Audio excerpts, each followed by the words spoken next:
reclusão, 4 a 8 anos, e aí a gente já vai ver, já vai perceber que não vai caber aí o acordo de não persecução penal, certo?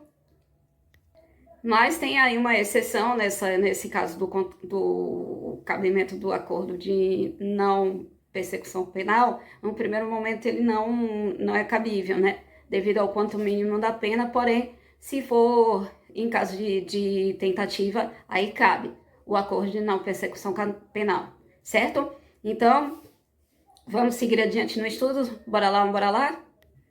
Inclusive aqui como uma adição, que no início aqui desse bloco a gente falou para vocês que tinha ficado faltando uma conduta aqui do tema 4, mas na verdade ficaram faltando duas. Essa que a gente já viu agora, né, que é do 337L, e também a gente inseriu aqui o 337O, que a gente já passou por ele nos outros eixos temáticos que a gente estudou, mas ele também é cabível aqui, certo? E vamos entender por quê. E o nosso entendimento a gente vai firmar se valendo aqui do que diz o caput do artigo, né? Que ele é relativamente grande, que vai dizer que o crime de omissão grave de dado de informação ou de informação para o projetista diz assim: omitir, modificar ou entregar à administração pública levantamento cadastral ou condição de contorno em relevante dissonância com a realidade. Então, se você entrega, né, esses dados, esse levantamento cadastral, de maneira gravemente distoante da realidade, o que é que isso pode acarretar? Pode acarretar o quê? Frustração ao caráter competitivo, que a gente viu lá que tem um eixo temático que a gente trata, né, da salvaguarda ao caráter competitivo da licitação, ou ele vai falar que essa entrega desse levantamento cadastral ou dessa condição de contorno em relevante dissonância com a realidade, tanto pode prejudicar o caráter competitivo da licitação, como ele pode também agir em detrimento da seleção da proposta mais vantajosa. Por isso que essa conduta, ela também entra aqui no nosso eixo 4, que é o eixo que a gente percebeu que o examinador estava preocupado com a integridade do processo licitatório. Por isso que ela entra aqui. E aí a gente a gente esmiuçou aqui algumas coisinhas que a gente vai falar com vocês, a consequência.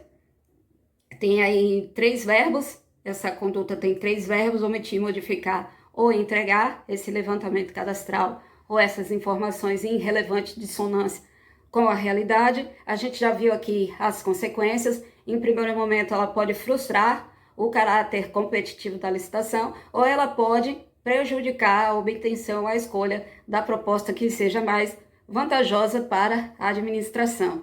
Então, essa conduta aqui no 337O, apesar da gente já ter estudado ela, mas vamos recapitular, vamos recordar, né, que tem aí o brocardo, né, a sabedoria popular no sentido de recordar e viver. Aqui também, recordar significa maior preparação e significa chance de acerto também subindo na mesma proporção, certo? Então, assim, essa conduta, ela vai envolver o âmbito lá, porque fala da pessoa do projetista, ou seja, a omissão grave de dado ou informação por projetista. Então, só a palavra projetista, ela já nos remete aí a projetos, a existência de projetos, nem a elaboração desses projetos. Então, você seguindo aqui na leitura do caput do artigo, você vai ver aí que ele faz menção ao projeto básico, ao projeto executivo e também ao anteprojeto.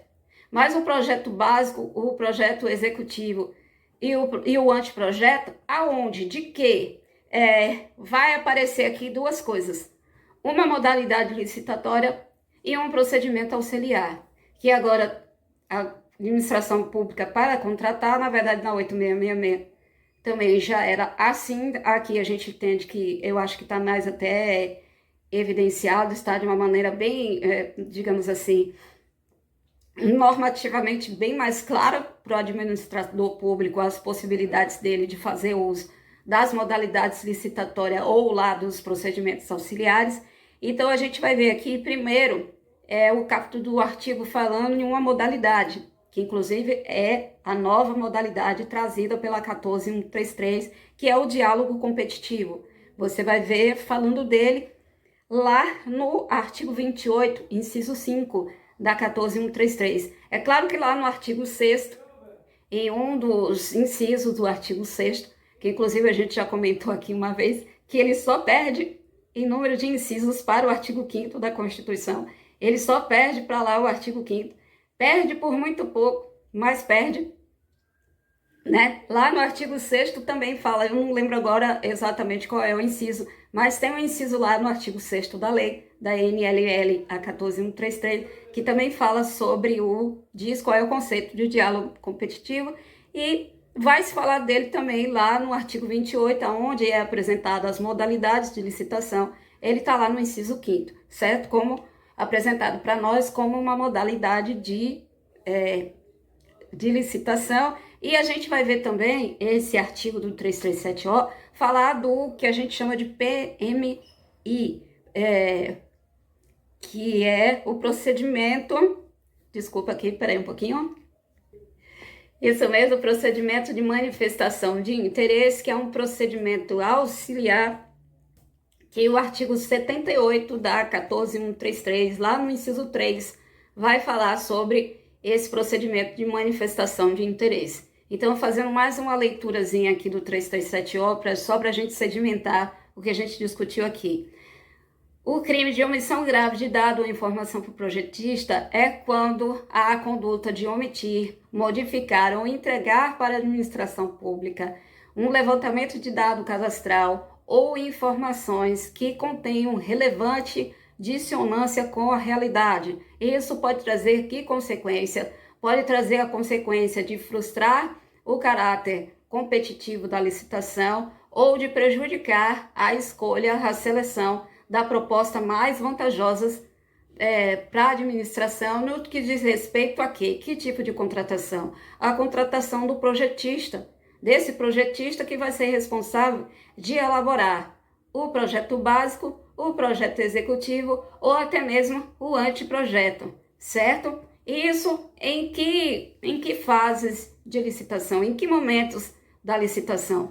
Pode estar envolvido lá no procedimento para a concepção do diálogo competitivo, que a gente explicou que está lá no artigo 28, inciso 5, apresentado como modalidade licitatória da 14133, ou ele também pode haver esse crime de omissão grave de dado ou informação por projetista, ele também pode acontecer, ele pode se configurar lá quando a administração pública estiver fazendo o uso dos procedimentos auxiliares, mais especificamente, aquele que está lá no artigo 78, inciso 3 da NLL, nova lei de licitações, que é o procedimento de manifestação de interesse. Certo, gente? Meu Deus do céu, esse bloco aqui ficou bem maior do que a gente costuma fazer, mas eu acho que já ficou tudo explicadinho. A gente se despede aqui. Beijo, à próxima.